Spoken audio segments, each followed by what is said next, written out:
दोनों कुबेर के बेटा थे और धनवान मगर अभिमानी थे।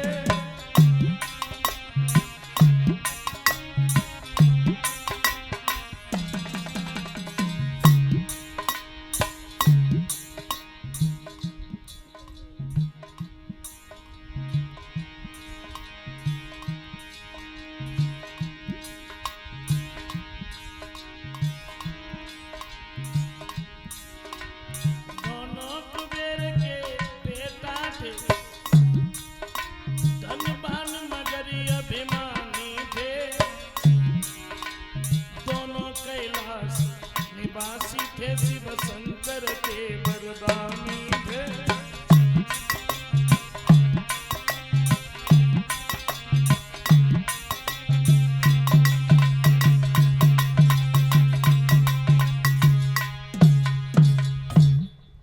कुबेर के लड़का भगवान शंकर के वरदानी, लेकिन ये अभिमानी भी बहुत थे। एक दिन दोनों ने मदिरापान किया है और शराब पीने के बाद में नारियों के सामने पहुंचे। जवाब दिया, हम दुनिया के राजा हैं, हमें कोई बुरा नहीं कह सकता, और आज हमें स्नान करेंगे तो नग्न होकर के स्नान करेंगे। स्त्रियां मना करती नहीं, लेकिन ये दोनों नहीं माने। जब नग्न होकर के स्नान करने लगे तो नारियों ने क्या देखा, सामने सरे से नारद आ रहे, और नारद को देख करके जल से बाहर निकल करके आए, अपने वस्त्रों को धारण कर लिया, लेकिन ये अभिमानी जल में यूं ही खड़े रहे। नारद ने जैसे देखा है, इन्हें क्रोध आ गया और एक बात कही है, तुम दोनों वृक्ष की तरह से खड़े हो, तुमने हमें देख करके प्रणाम भी नहीं किया, अपने वस्त्रों को धारण नहीं किया,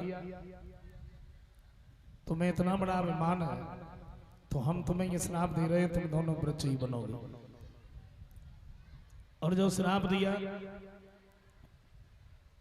जल से बाहर निकल करके आए, दोनों चरणों पे गिर पड़े, कहने लगे, महाराज आपने तो हमें श्राप दे दिया, कोई बात नहीं, हम वृक्ष तो बन जाएंगे, लेकिन कृपा करके आप हमें ये बताइए, फिर मेरा उद्धार कैसे होगा। तो ऋषि नारद को दया थी, उन्होंने कहा, देखो तुम्हारा उद्धार होगा जब भगवान श्री कृष्ण तुम्हारे पास में आए उनके द्वारा।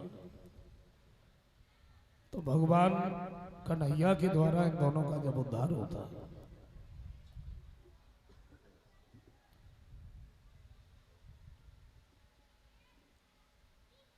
मैया जब घर पर आई हैं, श्याम सुंदर को जब नहीं देखा तो बाहर देखने के लिए गए।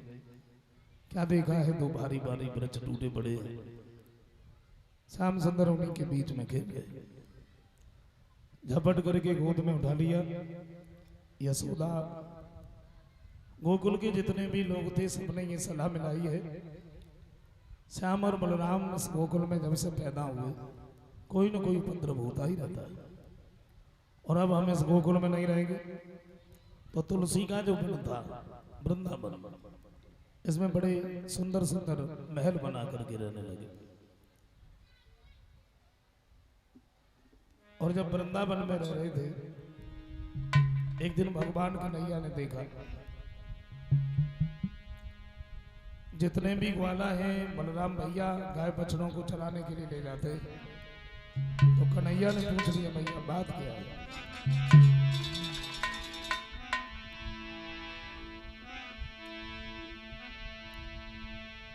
तो मैया मैया दाऊ भैया और बछड़ों को लेके जाते हैं।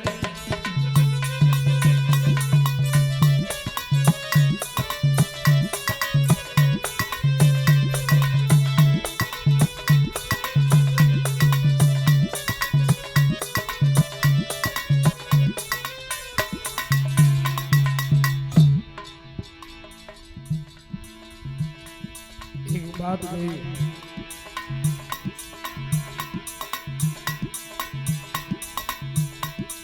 मैया मैया दाऊ भैया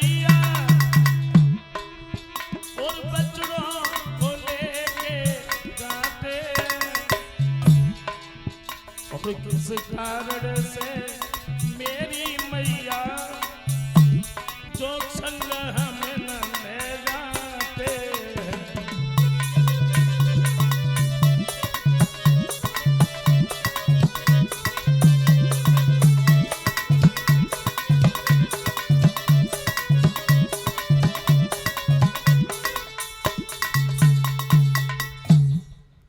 जवाब दिया है मैया, बलराम भैया और जितने भी ग्वाला हैं सब गाय बछड़ों को चराने के लिए ले जाते हैं, लेकिन क्या बात है मैया, मुझे तो घर पर ही छोड़ जाते।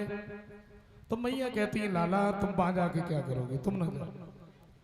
कन्हैया जब अपनी जिद पर अड़ गए, कहा है देखो अगर तुम नहीं मान रहे तो जाओ, लेकिन एक बात का ध्यान रखना, यमुना के किनारे जो काली दह है तुम इस काली दह पर भूल के भी नहीं जाना, कालिया नांग रहता है।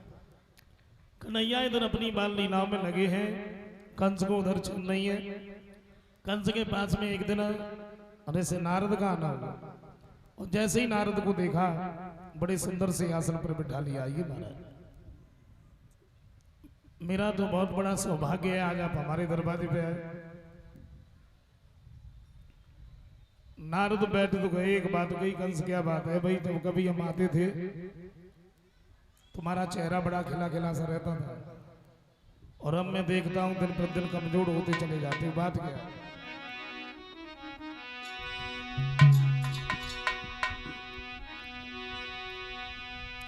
तो नारद बोले हे कंस राज, और क्यों दशा बिगड़ती जाती है।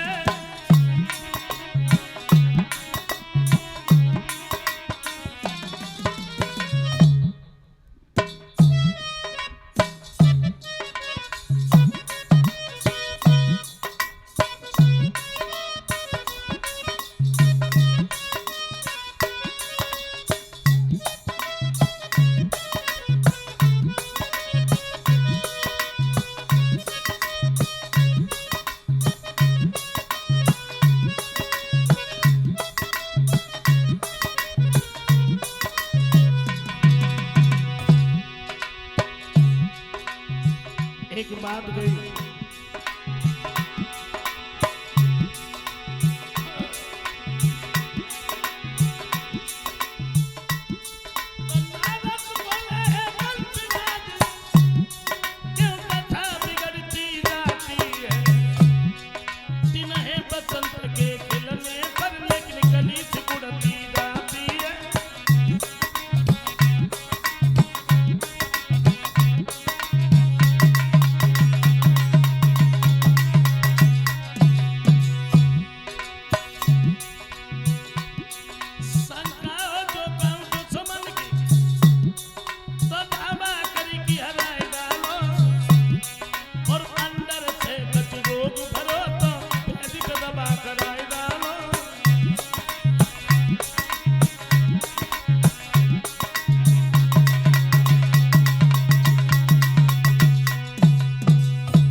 जवाब दिया है तुम्हें किस बात की चिंता है, तुम दौड़ आ जाओ। शरीर में अगर कोई बीमारी है तो किसी वैद्य को दिखाओ, उसका इलाज करो। किसी राजा का अगर तुम्हें भय है तो तुम भी राजा हो, उसे युद्ध में परास्त कर दो। कंत कहता है बाबा नारद सच बात तो ये है, तुम्हें बताने की कोई जरूरत ही नहीं। क्या? हाँ, मेरा काल जो गोकुल में पैदा हो गया, अब तो हमने ये भी सुना है कि उन्होंने उस गोकुल को छोड़ दिया, वृंदावन में बड़े सुंदर सुंदर महल बना करके रहने लगे। नारद कहते हैं तुम्हारी बातों से तो हमें ऐसा लगता है किसी ने अगर मेहनत मजदूरी करके महलों को बना लिया तो तुम्हें जलन है। नहीं, फिर क्या बात है? बोले बात सिर्फ इस बात की है, हमने अनेकों योद्धाओं को भेजा लेकिन किसी ने लौट करके ये नहीं बताया वो दोनों हैं कैसे, मैं क्या करें, मेरी समझ में नहीं आ रहा। तो नारद कहते हैं जरा जरा से बच्चों को तुम इतना डर गए हैं?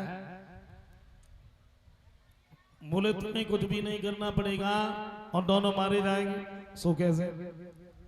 तो एक बात कही, देखो यमुना के किनारे काली दह है, काली दह पर कमल के पुष्प हैं, और तुम ऐसा करो नंद बाबा के लिए खत लिखो और तुम उन पुष्पों को मंगवाओ। दोनों घर गए तो लौट के नहीं आए। कंस कहता बाबा नारद आप भी कैसी बातें कर रहे हो? भाई पुष्पों से कोई मारा गया जो भाई मारे जाए। बोले तुम इस बात को क्यों बोल रहे हो? काली देह पर काली नाग भी रहता है, बड़ा विशैला सर्प है। दोनों घर गए तो लौट के नहीं आएंगे।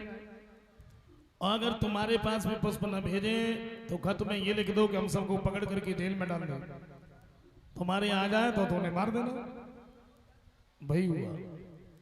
नारद तो वहां से चले गए। इधर कंस ने पत्र लिखा वृंदावन के बसने वाले बाबा नंद, हमें कुछ कमल के पुष्पों की आवश्यकता है, उन्हें हमारे पास में भेजो। अगर तुमने ऐसा नहीं किया तो तुम्हें ही नहीं बल्कि तुम्हारे सारे परिवार को पकड़ करके जेल में डाल दिया जाएगा। वो खत नंद बाबा के पास में भिजवा दिया।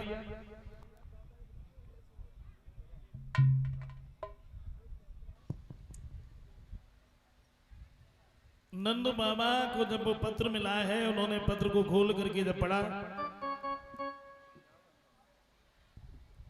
मैया को जब सारी बात बताई है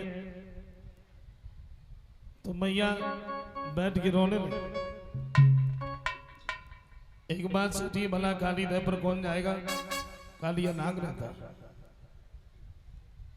और इसी बात को लेकर के